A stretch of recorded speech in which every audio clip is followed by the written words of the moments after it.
드리는 말씀을 여러분이 이렇게 하는 말씀이지만은 자세히 검토하고 살펴보지 아니하면은 왜 이런 말씀을 하는가 파악하기가 힘들 거예요. 오늘은 깨어진 율법판들, 제가 한 가지 질문하겠습니다. 모세가 하나님께 받은 십계명 돌판을 의도적으로 던져서 깨져버렸죠. 모세가 잘한 겁니까? 잘못한 겁니까? 그 자체를 깨는 거는 잘못인데, 의본으로 했기 때문에, 결국은 잘했다고. 자, 그럼 이제 말씀을 보아서 이제 우리가 짚고 넘어가겠습니다. 히브리서 11장 23절 25절에 보면은 믿음으로 모세가 낳았을 때 그 부모가 아름다운 아이임을 보고 석 달 동안 숨겨 임금의 명령을 무서워 아니하였으며 믿음으로 모세는 장성하여 바로의 공주의 아들이라 칭함을 거절하고 도리어 하나님의 백성과 함께 고난받기를 잠시 제약의 낙을 누리는 것보다 더 좋아하고, 이 내용은 제가 설명하지 않겠습니다. 이 배경을 여러분이 성경을 통해서 잘 알고 있습니다. 그렇죠? 그렇기 때문에 그 배경은 여러분이 집에 가서 자세히 검토했고, 이 구절을 보면은 이 성경 말씀을 보고도 모세는 누가 될 사람입니까? 왕이 될 사람인데, 사실은 성경 자세히 살펴보면은 이 양어머니가 그 왕의 실권을 다 잃어버렸어요. 잃어버리고 작은아버지가 바로 왕이 되었습니다. 그러니까 모세가 어렸을 때 그 왕궁에 들어갔을 때 누가 모든 것을 장악하고 있었어요? 그 아버지, 그 부모가 모든 것을 권세를 장악하고 왕권을 휘둘렸다는 얘기입니다. 그러니까 모세는 그 왕자로서 모든 권한이 있지만은 모세가 자란 후에는 40대가 되었을 땐 이 양어머니도 하나의 뭡니까? 아무 힘이 없는 존재가 되었다는 얘기입니다. 그렇기 때문에 애국 사람 하나 죽였을 때 도망갔잖아요. 그럼 여러분 생각해 보세요. 왕자가 사람 하나 죽이는 건 죄도 아닙니다. 아무것도 아닌데 왜 사람 하나 애국 사람 죽여서 누가 고발했다. 아무리 고발해도 그게 왕자면 어떻습니까? 모든 것이 다 용서받아요. 죄가 될 수가 없어요. 평민 하나 죽이는데 뭐 죄가 됩니까? 왕권 시대. 그런데 애국 사람 죽이고 어디 도망갔어요. 내용은 잘 알잖아요. 그러면 왜 이 성경에서는 사도 바울이 왕이 될 모든 것을 스스로 믿음으로 포기했다고 왜 그 말을 나오는가? 우리가 그 내용을 정확히 파악해야 된다는 얘기입니다. 네? 모세가 스스로 살인해갖고 죄책감이 느껴서 회개하려고 하는 거. 그러니까 우리가 하나님이 말씀했다고 해서 그 말씀을 액면 그대로 받아들이면 하나님 뜻을 올바로 파악하고 이해하지 못하고 우리가 실수를 범할 때가 있다는 얘기입니다. 네. 그러면 그 장로님 말씀에는 자기 백성 일곱의 백성을 안 죽여도 거기 있어도 모세가 왕이 못했다 이 말씀입니까? 못되죠. 당연하죠. 못되죠. 될 수가 없죠. 그런데 왜 사도 바울은 계시를 통해서 보았단 말이에요. 그런데 왜 왕이 될 것을 왜 포기했다고 하나님께서 그렇게 사도 바울에게 보여줬냐는 얘기입니다. 그 배경, 그러니까 우리가 이 배경을 정확히 내가 지금 여러 가지 신뢰를 둬서 우리가 분석해 나가는 겁니다. 우리는 성경, 왜 얘기하냐면 성경 그대로 믿는다고 하면서 성경을 보면서 너무나도 왜곡해서 성경을 이해하고 그렇게 말하고 있기 때문에 그렇습니다. 그 입술이 하나님이 친히 그 입술을 내가 너를 미워한다 하면 우리는 진짜 미워하는데 하나님을 미워서 하는 얘기가 아니잖아요. 그런데 하나님을 미워서 한다고 이야기 왜곡할 수 있다는 얘기입니다. 그런 내용이 성경들이 많이 있고 그렇게 사람들은 이해하고 있기 때문에 하나님의 품성을 어떻게 하는가 오해하고 그런 나타나고 있다는 얘기입니다. 똑같은 말씀을 보면서도 화해주서 출애굽기 20장 10절에 보면 어떻게 이제 이것을 이제 이해하고 이제 설명했느냐. 모세는 애굽에서 하나님의 율법을 공부하였음. 애굽에서 모세는 하나님의 율법을 연구하였다.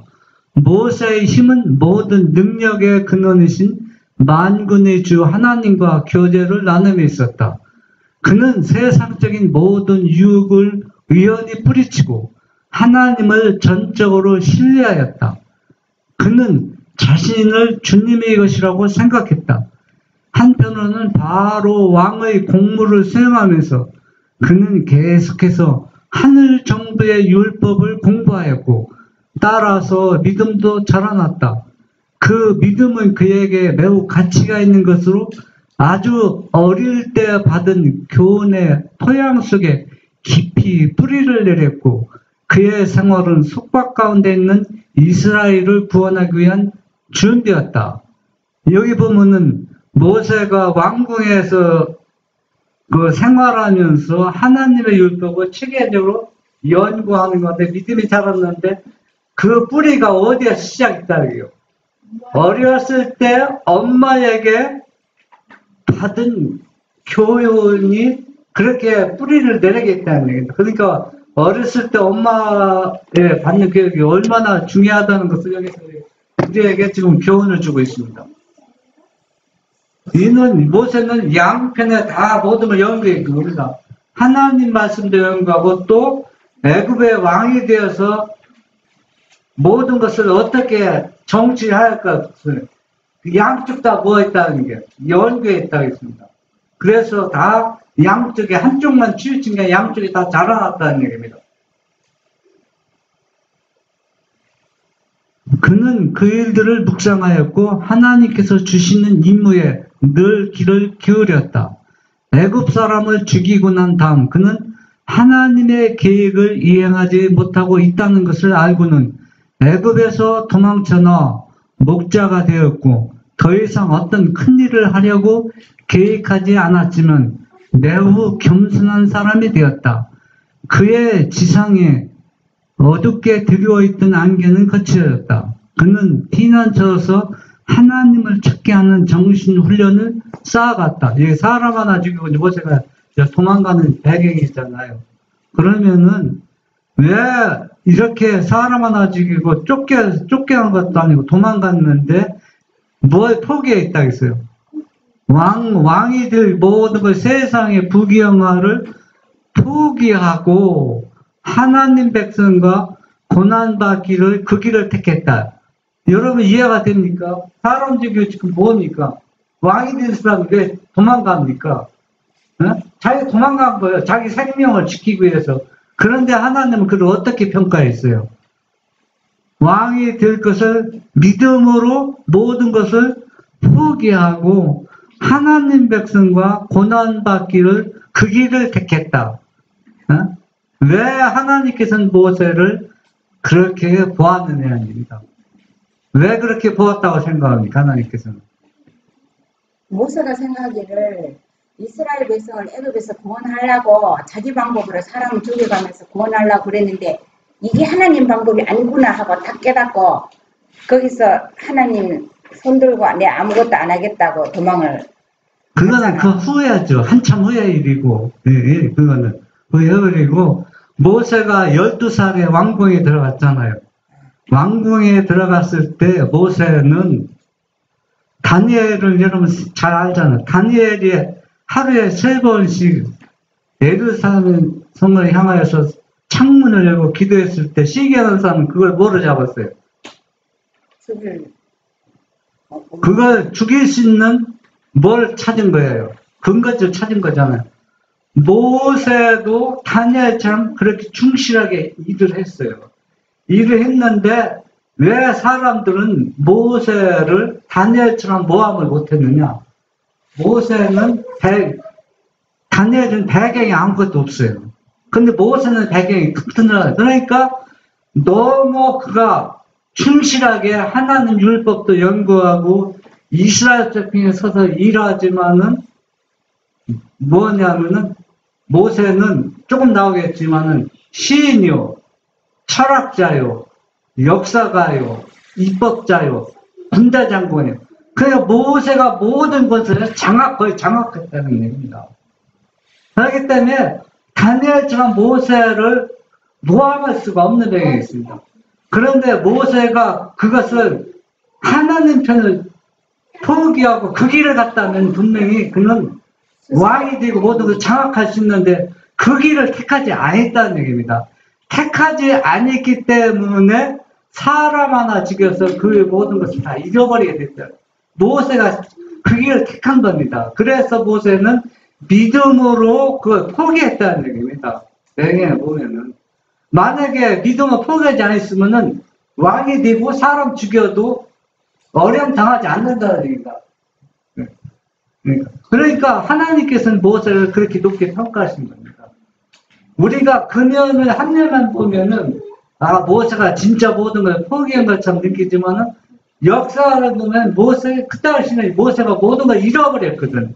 양어물이도 그 실권을 잃어버리고 모세도 장관이고 그렇게 5가지에 정통하고 뭐지만 뛰어난 인물이지만 누구 길을 택하기 때문에 하나님 쪽을 택하기 때문에 그는 그 왕이 되는 것을 스스로 포기하는 존재입니다.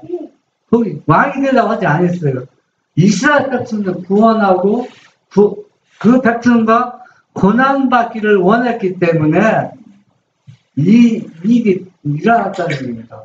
그러니까 우리가 똑같은 성경책을 보면서도 우리가 성경 역사를 보면은 하나님 하신 말씀 전혀 안 맞는데 그러나 하나님이 어떤 의도로 그렇게 했는가 정확히 분석하면은 하나님은 실패나 실수가 없어요. 사람은 똑같은 내용을 잘못 말할 수 있지만 하나님은 절대 그런 분이 아니라는 얘기입니다. 그러니까 내가 이해하지 못한다 할지라도 하나님 하신 말씀은 100% 받아들이고 믿어야 된다는 얘기입니다. 뭐 토를 달고 뭐 어떻게 오늘날 너무나도 사람들이 성경을 많이 하는 사람들이 하나님께서 합리화시켜서 자기 주관대로 설명하는 사람이 너무 많이 있습니다. 그래서 오늘날 진리가 완전히 이 땅에서 거의 소멸될 위기에 놓여 있다는 얘기입니다. 여기 보면 출애굽기 2장 11절에 보면 모세가 장수한 후에 한 번은 자기 형제들에게 나가서 그 고역함을 보더니 어떤 애굽 사람이 어떤 히브리 사람 곧 자기 형제를 치는 것을 본지라. 여러분들도 딱 보는데 어떤 낯선 동네 왔는데 내 이웃집 아이가 낯 모르는 사람한테 매를 맞고 있어요. 그러면 내가 그거 보면 가만히 있을 사람 누가 있어요? 가만히 안 있지, 장로님도. 어떻게 합니까? 때려주든지 혼내주죠. 모세가 바로 그렇습니다. 모세가 자기 누굽니까? 민족이 어려움 당하는 걸 보고서 어떤 일을 했는가? 모세는 여기에서 보면은 읽어보세요. 화해주석 출애굽기 2장 11절 두 종류의 장군직을 위한 훈련. 모세는 머리가 좋은 사람이었다. 하나님의 섭리로 큰 일을 맡을 만한 인물이 될 수 있는 기회가 그에게 주어졌다. 그는 군대의 장관이 되도록 철저한 훈련을 받았고 적을 맞아 싸워서 승전하고 돌아올 때는 전 군대가 그를 칭송하는 노래를 불렀다. 이 모든 칭찬에도 불구하고 그가 끊임없이 기억하고 있었던 것은 하나님께서 그를 통하여 이스라엘 백성들을 구원하실 뜻을 가지고 계신다는 것이었다. 네, 우리가 다윗을 생각하면 어린 다윗이 누구의 그 거인 골리앗을 물리쳤을 때, 죽였을 때 이스라엘 백성들이 뿐만 아니라 아는 모든 민족이 어떻게 했을까요? 징수하고 두려워 떨었겠죠. 그 모세가 그렇습니다. 모세가 전쟁만 하면은 이기고 돌아오니까 온 민족이 다 누구를 징수하는 겁니까? 모세. 그러면 뭐는 맡는 거예요, 모세는? 왕은 맡는 겁니다. 그렇게 되도록 철저하게 두 종류의 장관직을 훈련을 받고 또 실천을 그렇게 해왔습니다. 네? 그러면서 모세는 내가 누구를 구원할 것이다. 자기 백성, 자기 민족을 구원할 뜻을 가지고 있기 때문에 하나님께서 계속 그에게 계시로 말해줬고 또 누구로부터 교육을 받았을까요? 어렸을 때 엄마로부터 얼마나 많은 교육을 받았을까요? 여기 보면 출애굽기 2장 12절에 보면 좌우를 살펴 사람이 없음을 보고 그 애굽 사람을 쳐 죽여 모래에 감추니라. 근데 그래 아까 장로님 말씀하셨듯이 네. 그 애굽 사람 그 한 사람 죽인다고 해가지고 네. 그 저기 도망갈 그런 그것도 안 될 건지 왜 그렇게 왜 도망가느냐면은 이 모세는 계속 누구 편에서 하나님 편에서 계속 두 가지 그러니까 두 가지 왕이 장군이라는 거가 애굽 때 장군도 하나님의 장군 두 장군의 역할을 자기가 해나간다. 충실히 훈련받고 실천을 살았지만은 모세는 이미 저쪽을 이미 포기한 상태입니다. 공식적으로는 포기하지 않았지만 왕이 되려고 하지 않고 모세는 누가 자기가 이스라엘 백성들을 건져내려고 하는 겁니다. 왕에 대해서 건져내려고 하는데 사람을 죽였을 때는 이 모세가 나는 아직 자기 민족을 건져낼 수 있는 뭐가 준비가 전혀 되어 있지 않다. 그런 거 보고 도망간 겁니다. 만약에 모세가 도망가지 않고 장군직이기 때문에 장군이라는 게 군대를 모든 것을 장악하기 때문에 왕이 죽이려고 해도 군대 장관 단기 들으면 왕도 꼼짝 못해요. 이미 모세는 그걸 포기한 겁니다. 네? 군대 장관이면 엄청난 겁니다. 여러분 우리나라 그 군인 사무총장이 반기를 들으면은 언제든지 정부를 뒤엎어서 전복시킬 수 있잖아요. 그렇지만 명분이 없이 않는 거잖아요. 모세도 자기가 애굽 사람 죽였다 해서 왕이 죽인다 해서 그대로 당하냐면 당하지 않을 수 있는 권세가 있는 겁니다. 왜? 그 모세가 오해받기를 사람들이 그랬거든. 애굽의 왕이 되려고 반란을 여보세요. 그거는 성경을 보면은 그렇게 아무리 해도 모세가 포기하지 않았으면은 이미 믿음이 있기 때문에 그런 것을 포기한 상태이기 때문에 사람들은 모세가 이 애굽 사람들은 알고 있어요. 저 사람이 이 애굽의 왕이 되려고 하는 것이 아니라 이스라엘 백성을 구원하려고 한다는 것을 알기 때문에 만약에 모세가 그런 기미를 보이자 했으면은 그렇게 거짓 보고도 할 수가 없어요. 이미. 왜냐하면 모세는 전장에 가서 그 골리앗 같은 사람도 처죽여서 막 지금도 군대 장관이란 말이야. 아직도 군대 장관. 그런데 모세는 이미 그 길을 택하지 않은 것을 애굽 사람들이 알고 있다는 얘기입니다. 알고 있기 때문에 거짓으로 고발을 했지. 만약에 모세가 왕이 되기 위해서 계속 털을 닦고 나갔다면 어떻게 그런 자기 생명이 죽는데 못해 거짓 보고 할 수가 없어요. 근데 모세는 이미 하나님이 보신 것처럼 왕이 되는 모든 것을 포기하고 하나님 백성과 고난받는 그 길을 택했다는 얘기입니다. 믿음으로 그 길을 가고 있었다는 얘기입니다. 그렇기 때문에 모세를 어떻게 해요? 사람을 죽여서 모세를 죽일 수 있는 기미가 되었다는 얘기입니다. 모세가 만약에 믿음으로 그것을 포기하지 않았다면은 여러분 지금 모세가 어떤 사람입니까? 왕이 된 사람인데 저 사람 애굽 사람 죽였습니다 하고 왕한테 고발하면 왕이 그 말 믿겠어요? 안 믿는 겁니다. 그런데 왕도 이제는 뭡니까? 모세를 죽여야 되겠다는 거예요. 뭘 찾은 겁니까? 네, 명분을 찾은 겁니다. 근데 모세는 명분을 제공해 주었지만은 자기 스스로 모든 것을 포기한 상태이기 때문에 도망가는 겁니다. 하나님 편에 도망가는 겁니다. 네? 그걸 하나님이 어떤 의도로서 모세를 그렇게 했는가?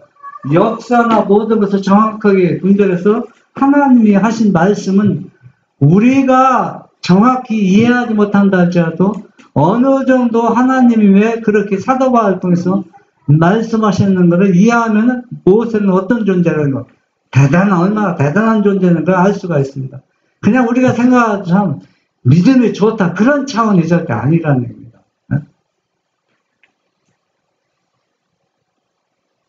이제는 다른 배경이 나오는데 출애굽기 32장 19절에 보면 진에 가까이 이르러 송아지와 그 춤추는 것을 보고 대노하여 손에서 그 판들을 산하로 던져 깨트니라. 모세가 하나님께 받은 십계명을 들고 내려왔을 때 전에 언젠가 말씀드렸죠. 금송아지 만든 사건인데 모세가 이 돌판을 깨트렸는데 하나님께서는 또 이렇게 말씀하셨죠. 어떻게 말씀하셨냐면 한번 읽어보세요. 아이조석 출애굽기 32장 19절 두 돌판을 깬 것은 의도적이었음. 그들의 큰 죄 때문에 실망하고 격노한 모세는 돌판들을 내던졌다. 그것은 백성들이 보는 앞에서 의도적으로 깨뜨려 버리는 별이라는 하나님의 지시를 따른 것인데 그 의미는 그들이 얼마 전에 하나님과 맺은 언약을 깨뜨려 버렸다는 뜻이다. 네, 여기 보면 누구의 지시라고 했어요? 하나님의 지시라고 했죠. 그럼 죄가 됩니까? 안 됩니까? 죄가 안 되죠. 그러면은 하나님께서 왜 이런 말씀을 하셨는가? 이게 진짜 하나님의 모습인가? 하나님의 명령인가? 하나님의 뜻인가? 우리가 또 다른 말씀을 우리가 살펴보면 하나님의 의도와 뜻이 무엇인지 우리는 이 말씀만 보면은 모세가 율법판을 깨뜨린 것은 하나님의 명령에 순종함으로 깨뜨렸다. 일방적으로 그렇게 생각할 수가 있다는 얘기입니다. 그렇죠? 그런데 하나님의 말씀은 우리가 생각하는 것처럼 그런 것이 아니라는 것을 알 수가 있습니다. 교회정은 3증언 341조 깨어진 율법판들. 모세는 그의 손에 소중한 기록을 갖고 내려왔는데 그것은 순종을 조건으로 한 인간을 향한 하나님의 서약이었다. 모세는 지상에서 가장 온유한 인물이었지만 이스라엘의 배도를 목격했을 때 하나님의 영광을 위하여 분노하고 시기하였다. 그는 분노 중에 자기에게 있어서 생명보다도 더욱 소중한 하나님의 소중한 서약을 땅 위에 내던졌다. 그는 히브리인들에 의하여 기어진 율법을 보았으며 하나님을 위한 열성 때문에 그들이 경배하고 있는 우상을 손상시키기 위하여 돌비들을 희생시켰다. 네, 여기서 하나님이 시기와 모세가 시기한 건 차원이 아닙니다. 하나님이 시기는 죄가 아니지만 사람의 시기는 죄가 성립이 된다는 거예요. 여기서 분명히 죄가 성립이 됩니다. 모세가 시기하였다 했거든요. 아론은 서서 모세의 심한 경청을 조용히 인내하며 들었다. 이 모든 것은 즉시에 아론에게서 나가는 단 한마디 말에 의해 방지될 수 있었다. 이스라엘의 위기의 시간에 진정하고 고귀한 결정이 그들의 마음을 올바른 방향으로 균형을 잡게 했을 것이다. 하나님께서 모세를 정죄하셨는가?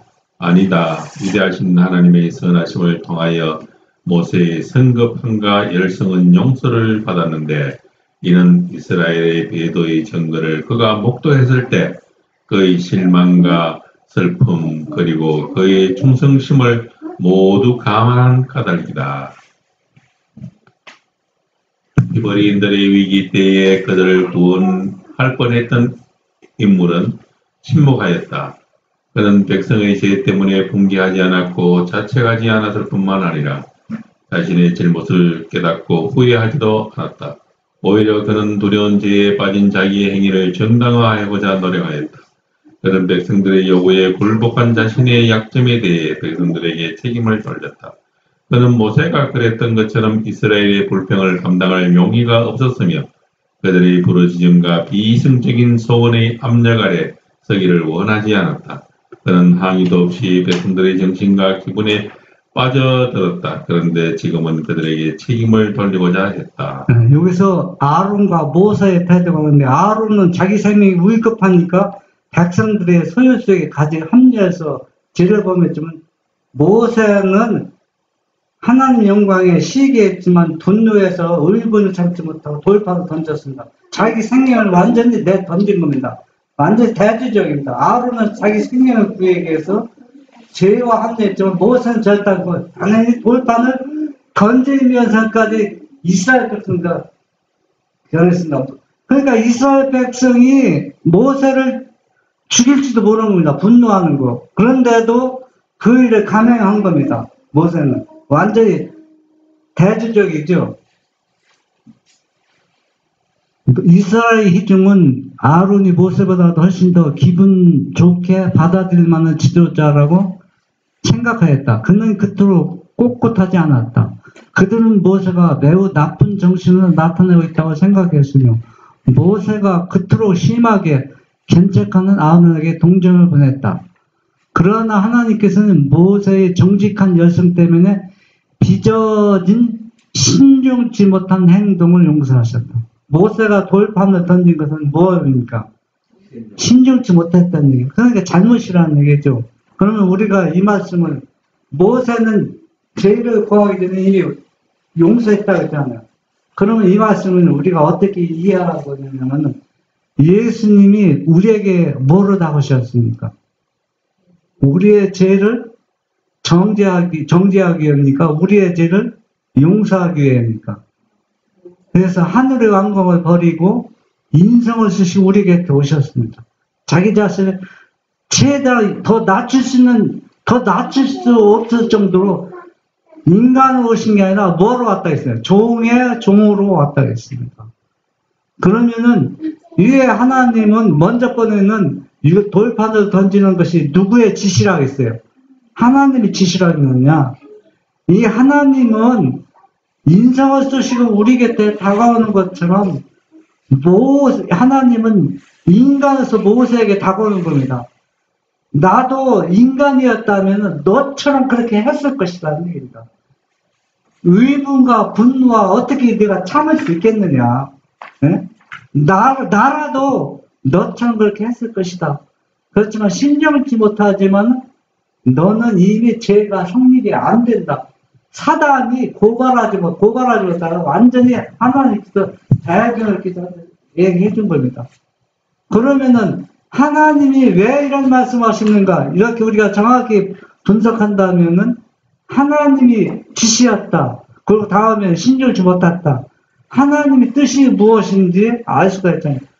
그러니까 하나님은 이렇게 우리를 사랑하시고 우리가 잘못한다 할지라도 그것 때문에 정죄하고다 우리에게 우리의 낮은 수준으로 와서 우리에게 교통하기를 원하신다는 얘기입니다. 그러니까 그분이 어떠한 분이라는 거 아시잖아요. 그래서 이분은 우리를 한 사람이라도 어때요? 더 죄에서 건져내기를 원하시기 위해서 우리 곁에 계속 다가오기를 원하신다는 얘기입니다. 우리는 그분을 어떻게 거절하지 말아야 된다는 겁니다.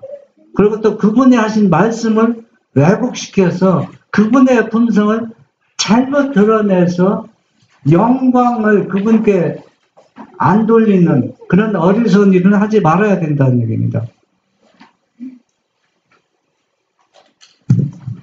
반면에 그분은 아론에 대하여 황령의 압력에 굴한 그의 제약된 사악함과 성실성의 부족에 대하여 책임을 물으셨다. 자기 자신을 구원하기 위하여 아론은 이스라엘 백성 중 수천 명을 희생시켰다. 히브리인들은 이 배도한 행위에 대한 하나님의 형벌을 느꼈지만 오래지 않아 그들은 또다시 불만과 반역으로 가득 차게 되었다. 네. 우리가 이 말씀을 보면서 왜 이스라엘 백성들은 그 훌륭한 지도자, 능력 있는 모세를 원하지 않고 아론을 원했는가? 왜 아론을 원했습니까? 아론이 그런 능력이 있어서 원한 겁니까? 자기가 잘 못해주고 네. 모세는 죄는 죄라고 당당하게 지적하고 뭐하기 때문에 견책하는데 아론은 그렇지 않거든요. 그냥 뭡니까? 그냥 살살 그냥 백성들이 아론을 그런 거 보면은 아론이 훨씬 편하거든요. 모세는 너무 불편해요. 오늘날도 똑같습니다. 같은 하나님을 믿노라는 사람도 또 믿음으로 사랑으로 견책하는 사람들 싫어합니다. 뭐 이래도 좋고 저래도 좋고 우리가 사랑 안에서 한 일이다. 그냥 아론처럼 그렇게 하면 교회에서도 어때? 대접을 받아요. 사람들로부터 아, 저 사람 참 좋은 사람이다. 칭찬받을지 모르지만 하나님이 볼 때는 그건 지도자가 또 하나님을 믿는 태도가 아니라는 얘기입니다. 우리는 누가 같은 사람이 돼요? 모세는 누구를 상징한다고 했습니까? 예수님을 상징해서 모세 같은 사람이 돼야 된다는 얘기입니다. 부조와 선지자 244쪽에 보면 특별히 그들의 어린 시절에는 자녀들의 품성 형성에 대한 책임이 어머니에게 있다. 한창 개발되고 있는 마음에 주어진 인상은 평생 동안 그들을 떠나지 않을 것이다. 부모들은 자녀들이 아주 어렸을 때 그들을 교훈하고 훈련시켜 그리스도인으로 만드는 것을 그들의 목표로 삼아야 한다. 그들은 이 세상 왕국의 보좌를 상속할 후계자 수가 아니라 무궁한 세월을 통하여 다스릴 하나님의 나라의 왕들로서 교육하도록 어머니에게 의탁되었다. 이 모세가 이렇게 훌륭한 지도자가 될 수 있었던 것은 누구의 영향이 가장 크다는 얘기입니다. 어렸을 때 어머니로부터 교육받은 그 영향이 얼마나 크고 또 삶의 비중을 얼마나 많이 차지하는지 알 수가 있습니다. 네. 그런데 요즘 어떻습니까? 젊은 어머니들은 같이 여러 가지 살으면은 불평불만이 많잖아요. 지금 어머니들은 자녀에게 온 힘을 다 쏟고 있어요. 세상 사람들도 어떻게. 거기에 모든 걸 집중하는데 다른 사람들은 엉뚱하게 막 비난하잖아요. 이런 비난, 저런 비난. 그런데 이보다 더 중요한 일이 없다 했습니다. 세상 사람도 그런데 믿음의 사람들은 더 중요하지. 왜 믿음의 사람들은 여러분 14만 4천인들이 얼마나 대단한 존재인지 아세요? 여러분 얼마나 대단한 존재를 알고 있습니까? 14만 4천인들. 네, 구속받은 사람들 왕족입니다. 네, 다 왕족이에요. 부활해서 구원받은 사람도 왕족이지만은 14만 4천인은 우주에 가면은 14만 4천은 그 한 지역을 왕이 돼요. 다 왕을 준단 말이에요. 그래서 한 나라를 다스리는 거예요. 다 제사장이라고 하지만은 그 14만 4천은 실제 왕이 된다는 얘기예요. 한 나라를 다룰 수 있는 대단한 존재입니다. 우주, 그죠? 그 나라는. 우주에는 엄청난 사람 존재가 있잖아요. 그러면은 우리는 이미 모세가 훈련받은 것처럼 이 땅에서 이미 뭘 훈련을 받은 사람이에요? 왕의 후기자로 훈련을 받고 이미 갔기 때문에 왕으로 하나님께서 주어도 불평불만해서 아무도 없다는 얘기입니다. 그러니까 14만 4천인은 그런 존재입니다. 그런 존재인데 그런 존재가 누구의 손에 달렸다는 얘기입니다. 엄마의 손에 달렸다는 얘기입니다. 엄마들이 교육받은 사람은 장사하면서도 어때요? 모세처럼 그런 인격으로 자라서 그런 왕이 될 후계자로 되는 것은 모세가 누구의 영향 때문에 그랬다고? 엄마의 영향 때문에 그랬다는 얘기입니다. 참 엄마들은 대단한 존재고 아주 가장 중요한 인물을 가지고 있는 것입니다. 이보다 더 중요한 일은 없어요.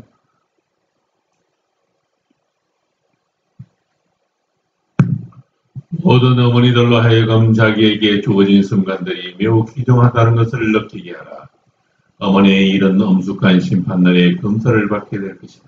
그때에 남자들의 수많은 실패와 범죄가 그들의 어린 시절에 철없는 그들의 말을 바른 길로 인도해야 할 의무를 진 사람들의 무지와 나태의 결과라는 것이 밝혀질 것이다.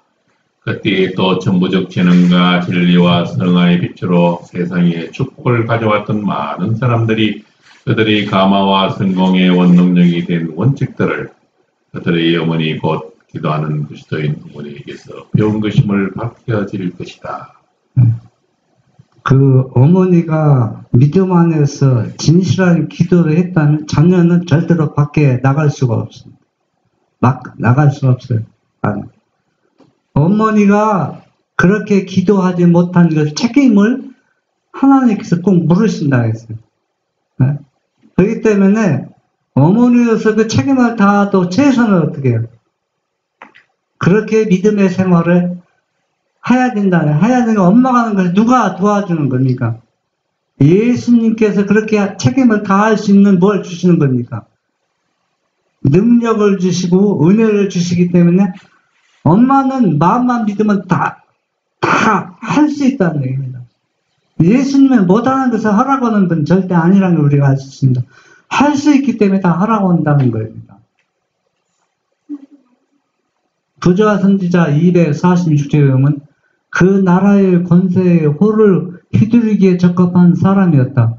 그의 훌륭한 지력은 그로 하여금 각 시대의 위인보다 더욱 뛰어나게 했다. 역사가요, 시인이요, 철학자요, 군대 장관이요, 입법자로서 그와 견줄 사람은 아무도 없었다. 온 세계가 자기 앞에 있었으나 그는 부와 존귀와 명성을 얻을 수 있는 가망성을 거절하고 도리어 하나님의 백성과 함께 고난받기를 잠시 제약의 낙을 누리는 것보다 더 좋아할 수 있는 도덕적 힘을 가지고 있다. 모세입니다. 모세와 견줄 수 있는 사람 아무도 없어요. 그런데 뭘 포기했다 했어요. 그 왕이 되는 것은 이미 포기했다 했습니다. 포기했기 때문에 사람 하나 죽였을 때 거짓 위장된 보고를 할 수 있는 게 사람 하나 죽인 것은 이 나라를 전복할 수 있다고 그렇게 왕에게 고발했습니다. 모세가 포기하지 않았으면 절대 그런 일이 일어날 수 없는 일이라는 얘기입니다.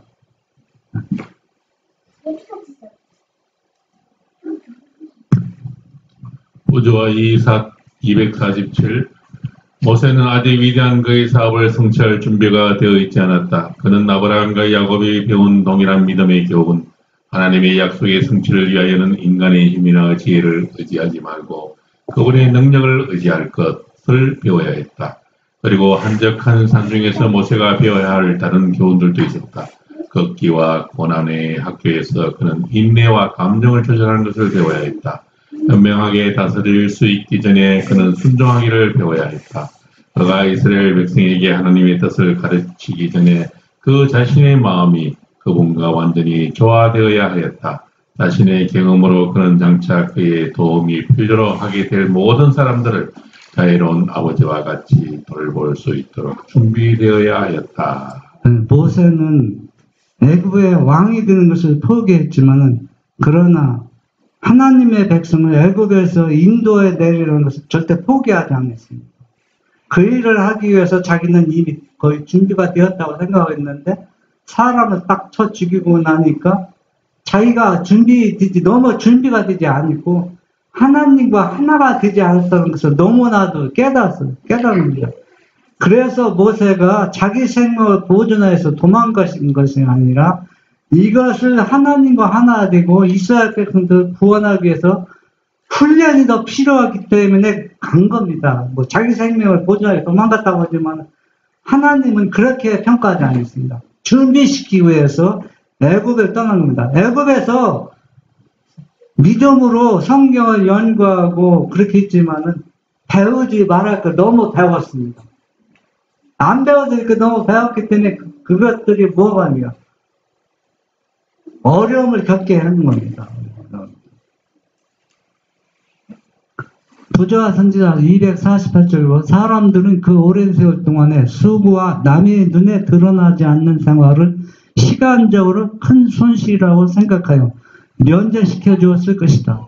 그러나 무한히 지혜로우신 하나님께서는 당신의 백성의 지도자가 될 그를 부르사 40년 동안 비천한 목자의 일을 하도록 하셨다. 이렇게 하여 돌보는 습관 곧 자기를 잊어버리고 동정과 부드러운 염려로 양떼를 돌보는 습관이 개발됨으로 자비심이 깊고 오래 참는 이스라엘 목자가 되도록 그를 준비시킬 것이었다. 인간의 수련이나 수양이 줄 수 있는 어떤 이점도 이 경험을 대신할 수 없었다. 성경에서는 모세가 광야에서 몇 년 동안 나오지 않았지만 선지자를 통해서 40년이라고 했죠. 그럼 우리가 생각해 봅시다. 모세는 지금 이스라엘 백성을 인도할 뭐가 준비가 다 되었다고 생각했는데 하나님 보실 땐 준비가 너무 안 된 겁니다. 또 믿음이 대단하고 모든 것이 다 갖췄다고 생각되는데 하나님 볼 땐 절대 그게 아니라는 얘기입니다. 하나님 보실 땐. 그러면은 이 40년이라는 기간은 너무 헛된 시간이 많이 포함됐다고 사람적으로, 인간적으로 생각했을 때 뭐가 이렇게 40년 시간이 필요한가? 그렇잖아요. 그런데 하나님 볼 때는 이 시간이 모세에게 훈련 시간이 꼭 필요하다는 게 40년. 그러면은 우리가 이 배경을 살펴보면서 양은 여러분 어떤지 알아요? 양은 되게 머리가 나쁘고 말 잘 안 들어요. 훈련을 시켜봐. 목자가 부르면 착착 따라오지만 처음부터 그런 게 된 게 훈련을 통해서 이렇게 된 겁니다. 자꾸 일로 가야 하는데 자꾸 엉뚱한 길로 갑니다. 그 목자가 그거 신경질을 나요. 한 번 가르쳐주면 그대로 하는 것이 자꾸 막 반역하고 엉뚱한 길로 갑니다. 그런 마음이 성질 급한 사람은 목자도 될 수 없어요.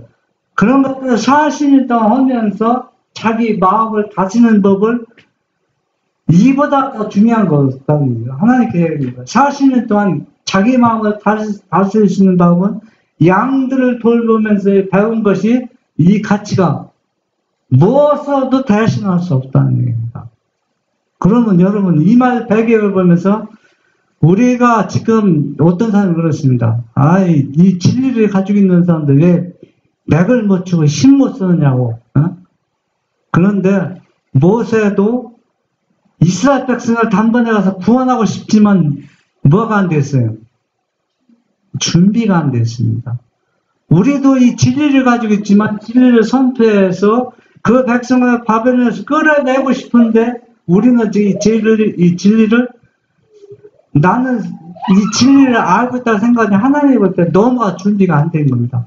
그래서 모세처럼 우리도 이 광야에서 뭐가 필요합니까? 40년이라는 훈련이 필요하다는 겁니다. 이 훈련 동안에 우리가 뭡니까? 나 자신의 자아를 다스리는 법, 또 뭡니까? 이 모세잖아. 장로님 먹었습니다. 근데 내 진리를 한 데는 정확히 내가 이 편에 쓴 것은 사는 편이 안 됐거든. 36년 나왔어. 그러니까 우리가 모세 찾고 40년이나 못 박지나고 예수님은 공생에 예수님도 몇 년 동안 30년 동안 하면서 공생에는 30세부터 시작했잖아요. 그러면은 우리가 그 기간이 꼭 필요하다는 얘기가 아니라 누구라도 이 준비 기간이 필요하다는 얘기입니다. 이 준비 기간에 누구만 교제하는 거니까 천년계 속에서 하나님과 교제하는 시간을 갖는 겁니다. 이것이 낭비라고 생각하면 절대 안 된다는 얘기입니다. 절대 낭비 시간이 절대 아니거든요. 여러분 모세가 그렇게 모든 걸 갖춘 사람이 40년 동안 하나님께 훈련하는 거 보면 웬만한 사람 저거 시간 낭비라고 생각할 수 있잖아요. 그런데 하나님이나 모세는 절대 그렇게 생각하지 않았다는 얘기입니다. 여러분 우리는 일을 하면서도 빨리빨리 하는 거 좋아합니다. 그거 좋은 게 아닙니다. 모세가 양을 돌보는 건 진짜 목자 양을 돌보는 게 아닙니다. 지금 누구로부터 지금 교육을 받고 있어요? 하나님께 교육받는다 생각이 됩니다.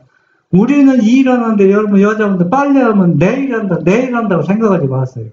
모세처럼 양을 지금 목자로서 일을 지금 누구로부터 교육을 받고 있다.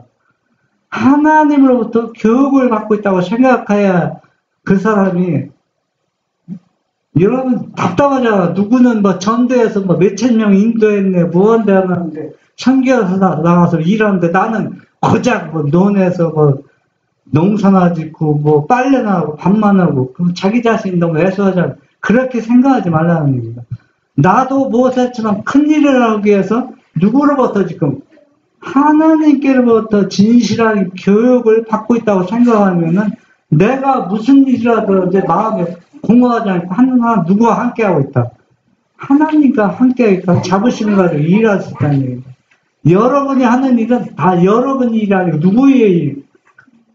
하나님으로부터 지금 뭐를 받고 있다? 교육을 받고 있다고 생각합니다.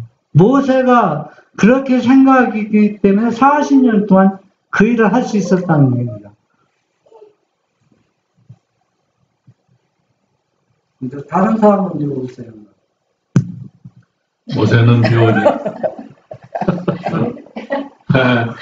모세는 배우지 않아야 할 것을 많이 배워왔다. 애굽에서 모세를 에워싸고 있었던 역량, 곧 어머니의 사랑과 왕의 손자로서의 높은 지위, 도처에 있었던 방탕과 호화로움, 교활과 거짓 종교의 신비, 우상 숭배의 장황과 건축과 조각의 엄숙한 장관 등 이 모든 것은 개발 중에 있던 그의 마음에 깊은 인상을 주어 어느 정도 그의 습관과 품성을 형성하였다. 시간과 환경의 변화와 하나님과의 교통이 이 같은 인상을 제거할 수 있었다. 모세 자신도 오류를 버리고 진리를 받아들이는 생활을 살기 위해 투쟁해야 할 필요가 있었다. 그러나 그 투쟁이 너무나 치열하여 인간의 힘에 겨울 때에 하나님께서 그의 조력자가 되실 것이었다.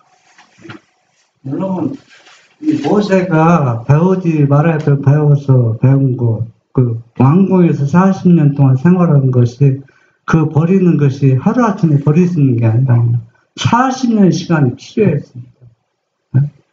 그러면 우리는 얼마나 많은 시간이 필요할지 하나님만 아시는 겁니다. 하나님만. 그래서 우리는 이 모세를 보면서 우리 자신의 처지를 정확히 말씀을 통해서 분석해 보면 우리가 좌절하고 절망할 필요가 없습니다. 나에게는 이 시간이 꼭 필요하기 때문에 이런 시간을 허락하고 시험을 허락하는데 우리는 여기에서 말씀대로 순종하면서 우리가 살아가야 되는데 제가 느끼는 것은 우리가 이 진리를 하는 것을 저는 앞으로 여러분도 똑같은 문제 될 겁니다. 이 얘기하는 것이 중요하지만은 얘기를 하나님의 방법대로 해야 됩니다. 이 진리를 얘기하면 있잖아요. 이 진리를 얘기하면 아주 거듭할수록 상대방은 더 악해지는 겁니다. 더 강팍해지고 성경을 더 왜곡시키는 거예요. 그 모습을 보면서 저는 그 사람이 너무 불쌍한 겁니다. 전에는 그렇지 않았던 사람들이 성경을 너무 왜곡시키는 겁니다. 여러분, 그러니까 상대방, 하나님께서는 토론은 절대 하지 말라고 했어요. 상대방이 진리를 알고자 할 때, 갈급할 때는 토론이 중요하지만 그렇지 않을 때 그 사람에게 이것을 알려주려고 하는 건 내 방법, 내 생각이 아닙니다. 상대방을 더 뭐하게 하는 거예요? 악하게, 강팍하게 만든다는 거예요. 그런데 가만히 있어가지고 누가 이거 안락한 사람이 있습니다. 그걸 끌어놔야 시도를 해야 된다. 모세처럼 40년 동안 훈련 받으면요 하나님께서 다 기회를 줘요. 다. 하나님께서. 셋째 천사 기별은 근데 이렇게 토론하는 게 훈련 아니에요? 근데 이거 토론하는 게 훈련이 되잖아요. 왜냐면 그러면서 많이 배웠다. 그러니까 자꾸 여기가 걸어놔야 사람들이 옆에 그럼. 구경하는 사람들도 그러면 지금 이야기 중인 시간인데 그러면 내가 생각 이 진리 아는 사람들 계속 토론 결과 그 상태를 여러분이 한번 분석해 보시죠. 어떤 길을 가고 있는가? 어떤 길을 가고 있는가? 이거는 자기 방법대로 진리는 맞지만은 이거는 하나님의 편에 서서 이 일을 해야지 자기 편에 서서 준비되지 않은 것. 물론 전도하고 배우고 그 전도하고 이거하고 차원이 다른 겁니다. 왜 차원이 다르냐면은 이 셋째 천사의 기별은 분명히 명령을 썼습니다. 이 명령을 사람들이 이해할 수 있다고 했습니까?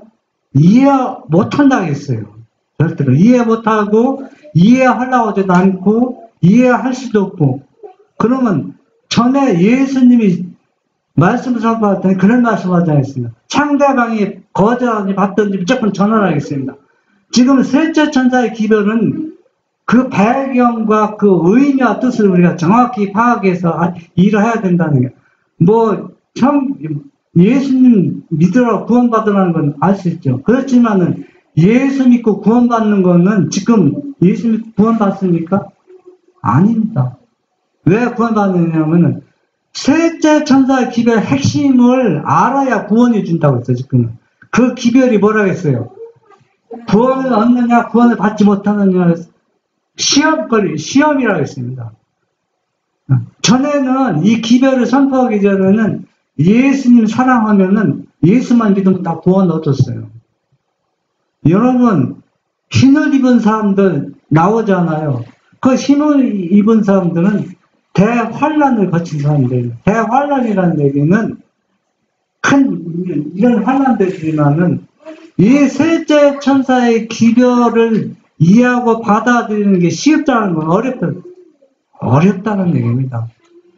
어려운데 그들은 그 길을 택한 겁니다. 좁은 길을 택했다는. 그래서 그들은 큰 환란에서 나온 자라고 있습니다. 반삼위가 세천사의 기별에 속합니까? 반삼위가 세천사의 기별이 아닙니다. 그렇게 얘기하는 것은 질문 자체도 모순되고. 그러니까 삼일체를 안 믿는 게 셋째 천사의 기별이냐 이 말이에요. 아니죠. 그렇게 얘기하면 안 돼요. 성경적이 아니죠. 들이 지금 이거 개인적인 그 생활을 하지 말라고 그런 게 아니라 공개적으로 토론 같은 걸 하지 말라고 합니다. 공개적으로. 성경이나 화이프는 완전히 못 박았어요. 왜 하지 말라고 하냐? 그거는 아버지와 아들을 거절하는 건 강신술이라고 했거든요. 강신술에 접한 사람은 절대 토론에서 내가 하는 얘기를 딱 토론, 화이프니 하지 말라고 하는 거는 해도 효과가 하나도 없다고 얘기하기 때문에 앉는 게 좋다는 얘기, 하지 말라고 못 박아서 하는 얘기 아니라는 얘기입니다. 이렇게 토론하면 할수록 장면을 한번 살펴보세요. 상대방이 자꾸 강팍해져요, 마음이. 자꾸 강팍해지고 성경절을 끌어들이는데, 여러분, 이게 지금 아버지와 아들을 거절하면은 어떻게 되느냐면은 이게 성경 전체를 완전히 뒤엎어버리는 거거든요. 왜 뒤엎어버리는 거냐? 지금 우주민들은 지금 누구를 보고 있어요? 지금 텔레비전 보는 것처럼 우리의 인간의 행동을 다 보잖아요. 보는데 지금 우주민들은 아버지께서 뭐라 했어요? 내 사랑하는 아들을 십자가에 내가 줬다. 우주민들은 아들이 아닌데 아들 줬다고. 말이 되는 얘기입니까? 지금 아버지 역할하고 아들 역할을 하는 거는 우주민들은 저거 뭐 연습 거는 거, 뭐 연구하는 거 뭐예요? 한번 생각해 보라고. 우주민들이 다 보고 있는데 지금 말도 안 되는 소리 사람들 성경지 끌어대가고 보고 있는 걸 성경을 완전히 개판으로 만들고 있는데 그것도 모르고 있다는 얘기입니다. 이게 안식일 성경에 안식일만 나와서 안식일 가짜 안식일 일요일 협령을 거기에 초점이 되는데 이거는 안식일날 예배드리는 것도 안식일 지키는 예배드리는 거 절대 아닙니다. 무슨 안식일날 예배드리는 겁니까? 날짜만 지키는 것이죠. 이거는 그러니까 우리가 이것을 우리 눈에 막 보여야 돼. 이것이 얼마나 지금 사람들이 잘못 가고 잘못된 복음을 전하고 있는지 눈에 딱 보이면은 내 마음이 불쌍한 생각이 들어. 처음에는 막 화가 나고 분노하고 어쩔 줄 몰라요. 답답하니까. 그런데 나중에는 저 영혼이 너무 불쌍해서 토론 하나도 하고 싶지 않아요. 왜? 내가 사랑하는 사람 자꾸 강박해지는 걸 자꾸 보이니까 그 모습이 보기 싫으니까 하고 싶지 않다는 얘기입니다. 그러니까 우리는 모세처럼 이 광야에서 예수님으로부터 지금 이 가정생활이 광야 생활을 생각하고 훈련을, 교육을 받아야 돼. 네. 그래야 내가 큰 것으로 사용될 수 있고 많은 사람, 사랑하는 사람들 바벨에서 끌어낼 수 있는 그 책임을 내가 할 수 있다는 얘기입니다. 산속에 높은 산에서 볼 게 뭐 있어요? 아무것도 없습니다. 그 속에서 이 모세는 누구를 보는 겁니까? 하나님 보고 하나님과 친히 교제하는 겁니다.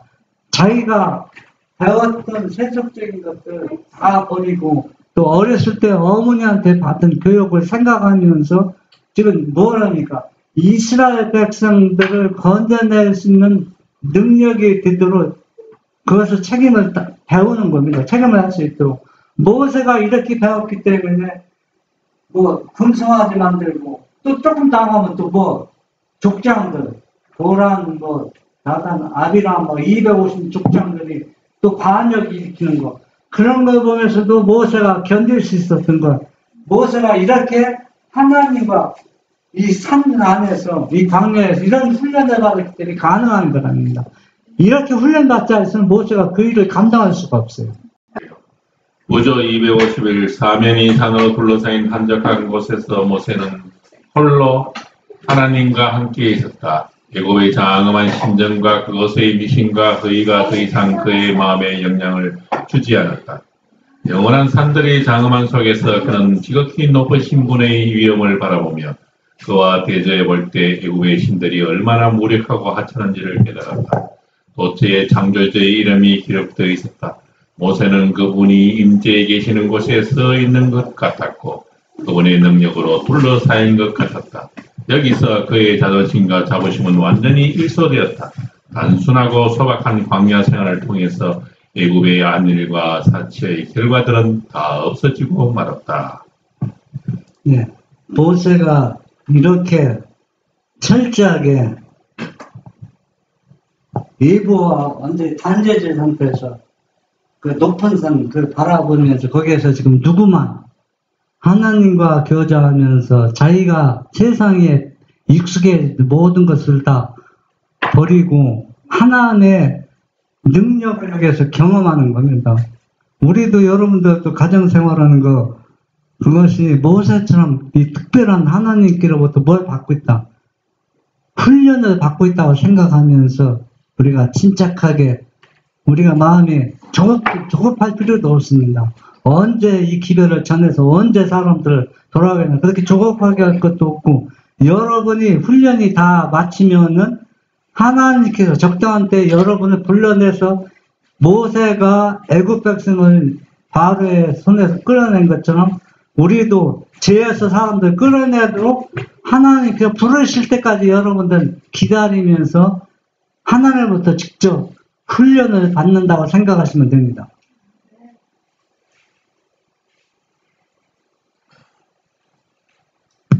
모세는 참을성이 있고 경건하고 겸손하게 되어 그의 온유함이 지면의 모든 사람보다 성하게 되었다. 그러면서도 능하신 야곱의 하나님께 대한 믿음이 강하게 되었다. 세월이 흘러감에 따라 모세는 양떼를 몰고 이 한적한 곳으로 이리저리 다니면서 압박받는 그의 백성들의 형편에 대하여 깊이 생각하고 그의 조상들을 인도하신 하나님의 손길과 선민의 유업에 대한 약속들을 하나하나 헤아려 보면서 밤낮으로 이스라엘 백성을 위하여 기도드렸다. 모세가 이렇게 이스라엘 백성들과 떨어져 살았지만 이스라엘 백성들 한 번도 이겨버렸어요. 밤낮 생각하면서 그들을 어떻게 인도할 것인가. 늘 기도하면서 시간을 보냈다고 했습니다. 우리도 그렇게 생활하면 됩니다. 모세가 이렇게 훈련을 받았기 때문에 세상에서 가장 누가 온유한 사람, 겸손한 사람이 될 수 있다는 얘기입니다. 1년 훈련, 이런 훈련 거치지 않고는 그렇게 될 수가 없어요. 내가 참는다고 되는 게 아닙니다, 여러분. 참는다고 될 것 같으면 뭐로 예수님 믿어요, 다. 그렇잖아요. 그러나, 누구의 능력을 통해서, 하나님의 능력을 통해서 이런 훈련이 할 수 있기 때문에 모세도 그렇게 했다는 얘기입니다.